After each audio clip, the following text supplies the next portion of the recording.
Today in this video we are going to discuss about the labor law in which we are going to take the particular topic Factories Act 1948 and then subsequently amended various times, and then the last amendment came into being during 2020.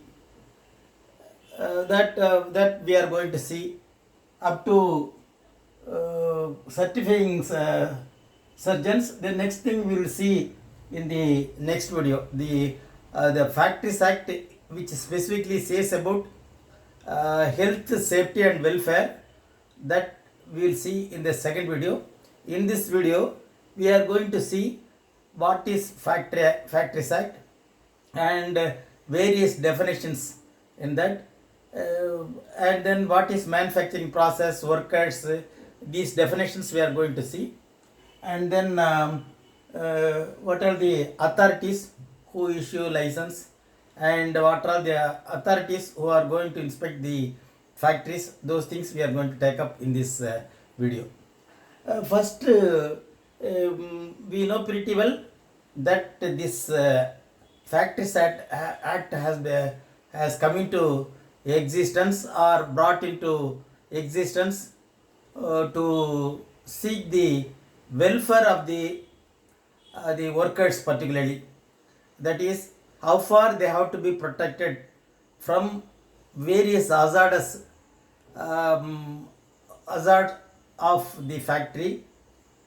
For particularly the health is very important, health of the employees, for which what are the things going to be provided in the factory, and then what are the safety precaution measures to be taken to avoid certain accidents, and then welfare activities, what are the welfare activities for the employees, for the workers, so that they can put their effort in manufacturing process. So these things we are going to see. This was the act was enacted during 28th August 1948 by the Parliamentary Act. Then it came into force during 1/4/1949, after a year, and then it was the considering the difficulties faced in the Factories Act. Some of the modifications have been made in the Factories Act, and that has been put into effect by various amendments. Then now we will see the objective of the act. The objective of the act is the provisions have been made to protect the employees from the health point of view, safety, welfare point of view, and apart from that, the hours of work, the hours of OTA, and then employing women, children in the factories, what are the norms to be adopted, all these things are dealt in Factories Act.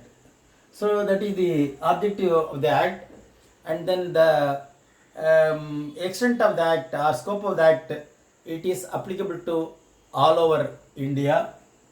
And then next we will see the important definitions. What are the important definitions? First we will see what is a factory. Factory means the any manufacturing process which employs 10 workers with power and more than 20 works without power are coming under the purview of Factories Act. So the manufacturing process includes the that is the manufacture of anything, and then the bead making, and then the storage of various materials. All these things are coming under the factory. That is the manufacturing process, anything which has the manufacturing process. For example, this includes the activities for the purpose of manufacture in the premises and precincts. premises and precincts means the premises includes the factory and precincts includes even the empty space under the things. So the factory includes, for example, the factory which has the empty space, the open space which produce the sugar, the salt is considered as factory. Though the land, empty land with the water stored, seawater stored, and then the salt is made, that has also been considered as factory. And next, worker.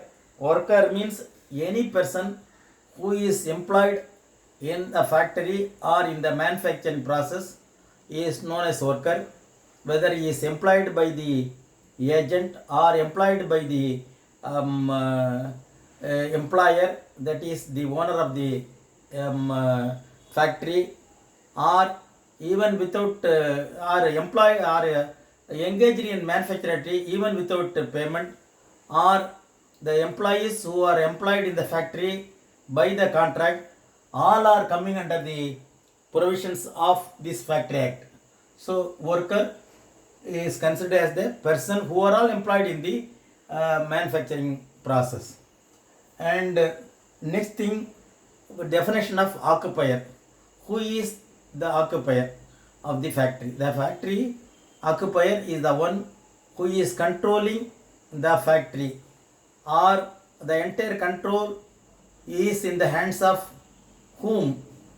That is the criteria for the definition of occupier. So whoever controls the entire activity of the factory is known as occupier. For example, the manager of a factory is not a occupier, because he is not controlling the activities of the factory. So the occupier is the one who may be the lessee, who may be the managing director of a company, or he may be the person who is controlling the entire attitude of the factory is known as occupier. That is dealt under section 2M. The worker is dealt under section 2L, and factory is dealt under section 2S. Then we'll see power or manufacturing process. The power, it may use the power, maybe the electrical power it may use, or even the coal power it may use. That is the power. Manufacturing process, anything which is produced or which is made in the factory is known as manufacturing process. Then we'll see what is the mean by general duties of the occupier. So what is the duties of the occupier? The occupier is the one who looks after the entire control of the factory, and he is all in all the empowering the factory. He controls the entire workers, and he should see that the interest of the workers and interest of the factory is the main concern. So he has to train the workers whenever required, and the occupier should see that the employment is free from all sort of any defects or without any hazards. So whenever required, so he should train the workers to lead the factory in a better way. That is the duties of the occupier, general duties of the occupier. And we'll see the statutory agencies, approval and licensing and registration of factories. Then we'll see the power of inspector, chief inspector, like that. So the approval, whenever a factory is started, the approval should be obtained from the state government, and if the competent authority is the inspector of factories. So a plan, approved plan, is to be submitted to the state government for starting the factory in all its with full-fledged planning to be submitted. Approved plan should be submitted, and then along with the planning, the other things, prescribed fee should also be appended along with the application, and the chief inspector is the authority, competent authority to grant license. So we should apply to the chief inspector, and then the chief inspector is the authority for the whole state. The chief inspector is appointed by the state government, and it will be published in the government gazette, and he is accompanied, or he is assisted by joint chief inspector, additional chief inspector, and then deputy chief inspector, and then inspectors. So these people will be governing the factories, and the approval is given by the chief inspector, and the inspection is managed by the chief inspector, joint inspector, and additional chief inspector, etc. So the power of inspector is to see the factory premises and to see whether it is fulfilled in all aspects. So along with the factory to get the license, the license should be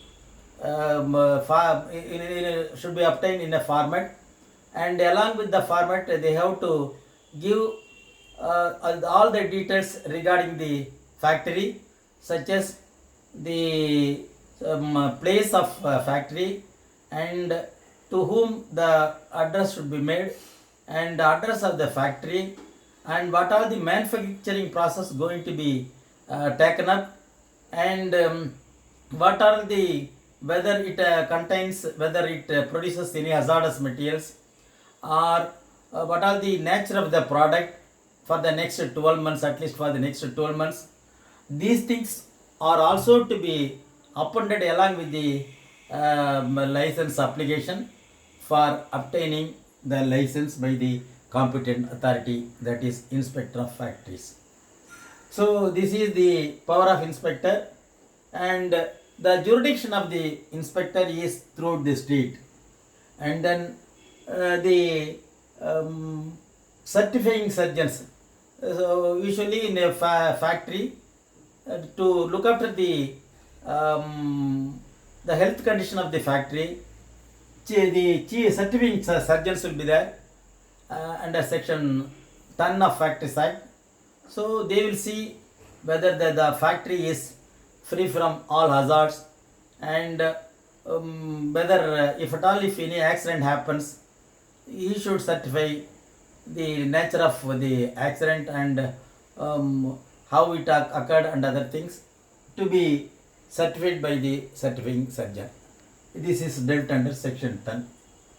So in the next video we will see health, safety, welfare, Factories Act, working hours, holidays, annual leave, and then special provisions regarding employment of women, children, young persons. These things we will see in the next video. So we again to in the Tamil factories factory தொழிற்சாலை சட்டம் 1948 28 August 1948 உருவாக்கப்பட்டு நடைமுறைக்கு 1/4/1949 அமலுக்கு வந்தது. அது பல தடவை amendment செய்யப்பட்டு லேட்டஸ்டாக 1920 அமெண்ட் செய்யப்பட்டது. இந்த அமெண்ட் செய்யப்பட்ட முக்கியமான ஷரத்துக்கள் என்னவென்றால், ஒன்று, ஓடிஏ 150 அவர், அதாவது ஒரு குவார்ட்டருக்கு 150 அவர் செய்யப்படலாம் என்றும் women the woman can be employed during night hours also, provided if the factory have all the amenities such as restroom and then the canteen facilities and then creche facilities and transportation facilities during night time also. These things, if these things are available, the woman can also be employed during night hours. That is the amendment that is the amendment of 2020 and that is the amendment act. Then objectives of that and முக்கியமாக இது எதற்காக உருவாக்கப்பட்டது என்றால் தொழிலாளர்களுடைய நலனை கருதி அவர்கள் வேலை செய்கிற இடத்திலே அவருக்கான சுகாதாரம், பாதுகாப்பு மற்றும் நலத்திட்டங்கள் அவர்களுக்கு கிடைக்க வேண்டும் என்ற நோக்கத்தோடு இந்த ஃபேக்ட்ரிஸ் ஆக்ட் உருவாக்கப்பட்டது. இந்த ஆக்ட் இந்தியாவுக்கு எல்லா இடத்திற்கும் பொருந்தும். இதில் முக்கியமான டெஃபினேஷன்ஸ் என்றால் ஃபேக்ட்ரி என்றால் என்ன, அடுத்தது ஒர்க்கர் என்றால் யார், ஆக்குப்பயர் என்பவர் யார், அப்புறம் மேனுஃபேக்சரிங் ப்ராசஸ் என்றால் என்ன என்ற சில டெஃபினேஷன்ஸை பார்க்கின்றோம். ஃபேக்ட்ரி என்பது அங்கு உற்பத்தி செய்யப்பட வேண்டும் மற்றும் ஒர்க்கர் என்பவர் அந்த தொழிற்சாலையிலே அவர் வேலை செய்தால் அவருக்கு ஒர்க்கர் என்று பெயர். அவர் ரெமுனரேஷன் கொடுக்காமல் இருக்கலாம் அல்லது கொடுத்திருக்கலாம், அல்லது எம்ப்ளாயரால் அவர் அமர்த்தப்பட்டிருக்கலாம், அல்லது எம்ப்ளாயர் இல்லாமல் ஒரு ஏஜென்ட்டால் அமர்த்தப்பட்டிருக்கலாம். அவர்களுக்கெல்லாம் அங்கு ஒர்க்கர் என்று பெயர். தென் ஆக்குப்பயர் என்றால் இந்த என்டையர் கண்ட்ரோல் ஃபேக்ட்ரியினுடைய தொழிற்சாலையுடைய அந்த கட்டுப்பாட்டை வைத்திருக்கின்ற நபருக்கு ஆக்குப்பயர் என்று பெயர். இவர் மேனேஜர் என்பவர் ஆக்குப்பயராக ஆக மாட்டார். ஒரு மேனேஜிங் டைரக்டர் அல்லது கம்பெனியால் அந்த நிர்வாகத்தை செய்வார் என்று ஒப்படைக்கப்பட்டிருக்கிறவருக்கு பேர் ஆக்குப்பயர் என்று பெயர். தென் அடுத்ததாக ஸ்டாச்சுட்டரி ஏஜென்சிஸ் யாரெல்லாம் இருக்கின்றார்கள் என்றால் இன்ஸ்பெக்டர் என்பவர், அதாவது ஃபேக்ட்ரி இன்ஸ்பெக்டர் என்பவர் அஃபிஷியல் கெசட்டில் வெளியிடப்பட்டு ஸ்டேட் கவர்மெண்ட்டால் அமர்த்தப்பட்டிருக்கிறார்கள். அவர்கள் அவருடைய ஜூரிடிக்ஷன் தமிழ்நாடு முழுவதுமாக அவர் அந்த ஃபேக்ட்ரி பார்த்து அதில் உள்ள எல்லா நலங்களும் செய்யப்பட்டிருக்கிறதா என்று பார்ப்பார். அவரே இந்த லைசன்ஸை கொடுக்கின்ற அத்தாரிட்டி, ரெகுலேஷன்ஸ் அங்கு ஒழுங்காக நடக்கிறதா என்று பார்க்கின்ற இவற்றையெல்லாம் கண்காணிப்பவர் சீஃப் ஃபேக்ட்ரி இன்ஸ்பெக்டர். அவருக்கு கீழாக ஜாயின்ட் இன்ஸ்பெக்டர், டெப்டி இன்ஸ்பெக்டர், இன்ஸ்பெக்டர்லாம் இருப்பார்கள். தென் அடுத்ததாக சர்டிஃபையிங் சர்ஜன்ஸ் இருப்பார்கள். அவர்கள் அந்த தொழிற்சாலையிலே ஆக்சிடென்ட் நடைபெற்றால் அதில் என்னவாறு நடைபெற்றது அந்த இதெல்லாம் சர்டிஃபை பண்ணி தருவார்கள். So with this we conclude this video. In the next video we will see the other remaining thing, health, safety, welfare, which is very important, and then Factories Act, work hours, holidays, annual leave. அடுத்ததாக அமர்த்தப்படுபவர்கள், அதாவது young children, woman, இவர்களெல்லாம் எவ்வாறு அமர்த்தப்பட வேண்டும், யாரை அமர்த்தப்பட வேண்டும் என்று அடுத்த வீடியோவில் பார்க்கலாம்.